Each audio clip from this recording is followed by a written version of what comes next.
The Women Who Wrote as Men, a short story collection, an introduction. Today we are all assured that being ourselves is what we can not only strive for, but will be accepted as. That has not always been true.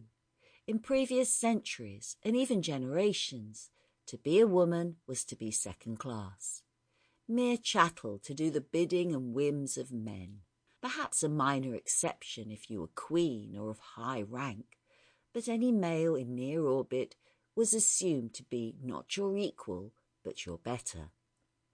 But in the history of poetry, plays and stories, some of our finest artistic achievements have been from the brains, hearts and pens of women. Some eventually were published as themselves, as mass distribution of periodicals meant publishers' appetite required more stories, and a female name might not deter or need to be changed. But not always. In this volume we discover many who, despite their talents, assumed literary names of men, or at best used initials to blur their identities. George Eliot, Louisa May Alcott, Vernon Lee are but three in a host of many whose lexicons sparkle, whose narrative drive and gilded talents place these women at the forefront of everyone's literature. The Lifted Veil by George Eliot. Chapter 1.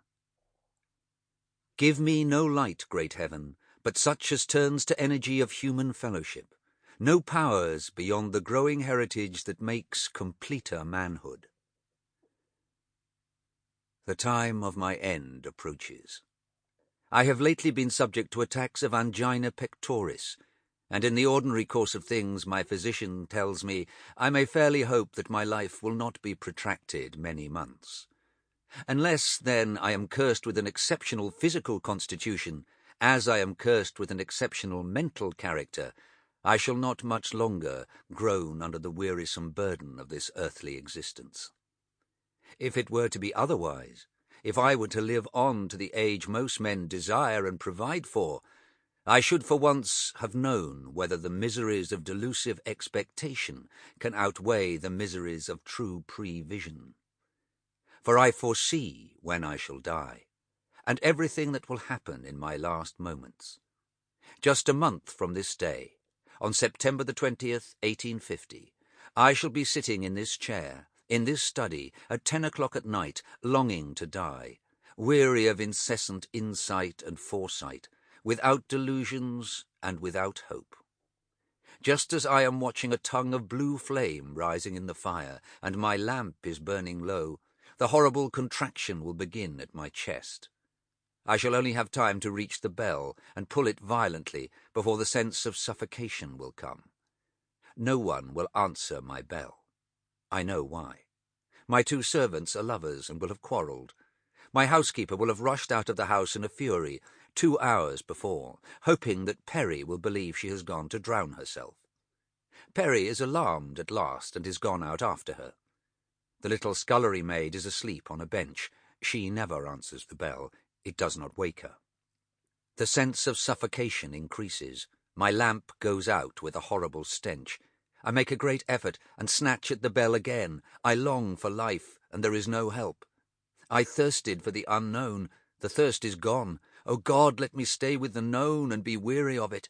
I am content.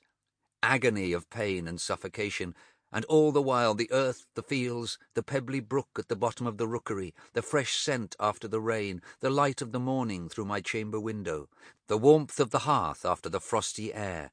Will darkness close over them forever? Darkness, darkness, no pain, nothing but darkness. But I am passing on and on through the darkness. My thought stays in the darkness, but always with a sense of moving onward. Before that time comes, I wish to use my last hours of ease and strength in telling the strange story of my experience. I have never fully unbosomed myself to any human being. I have never been encouraged to trust much in the sympathy of my fellow men. But we have all a chance of meeting with some pity, some tenderness, some charity when we are dead. Sample complete. Ready to continue?